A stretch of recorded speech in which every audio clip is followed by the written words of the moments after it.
Tonight, we're looking out for an Oklahoma City woman who's faced an unimaginable year surviving a house fire shortly followed by the deaths of 3 close family members. Now she says the contractor she paid $60,000 to repair her home is MIA. Before he went on Breaking News Tonight, Spencer Humphrey spoke with her about the work she says the contractor has not completed.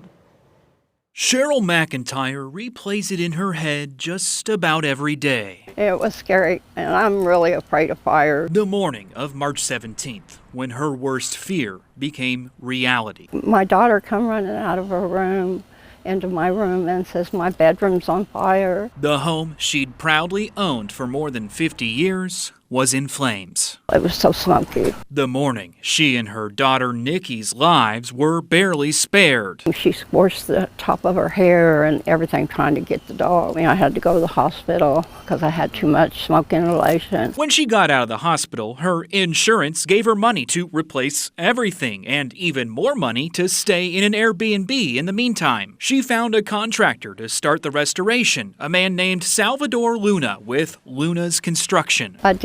I did trust him at first. She trusted him so much, she paid him around $60,000 up front. I gave it to him on good faith. He told her he'd have the house as good as new in just a few months, but she'd soon have to devote her time to more pressing matters. I lost my first brother, and then about half a month later, I lost my second brother. Both of her brothers passed away within just weeks of each other. And just when she'd begun to process that, A month later, I lost my daughter, my only child. her daughter, who saved her life by waking her up the morning of the fire, passed suddenly. I live it every day right now. An unimaginable series of tragedies. I haven't had time to grieve. I want to be in my house so I can grieve. I can't do it. Not when her house still looks like this. It's bad. Every time I look at it, I get sick. After almost 6 months and $60,000, all Luna has really done is replace the walls, and even that work is questionable. Right here, you can see the old burnt wood. Fire-damaged windows and siding still look just like they did back in March. She hasn't heard from Luna in over a month. I tried giving him a call. Please leave your message for 40. But also no answer.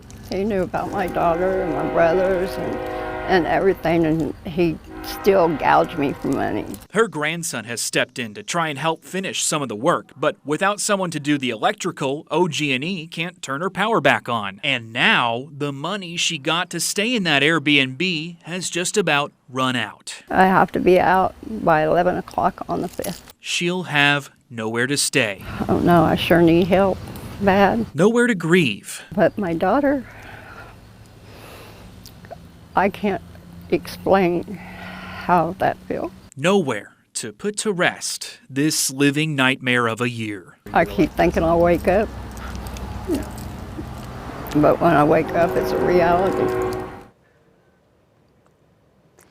She says she's tried to hire an attorney, but she can't afford any of their rates. Her family set up a GoFundMe to try to help with some of the expenses she's facing right now. We've got a link to that, and we will have it on our story on K4.com.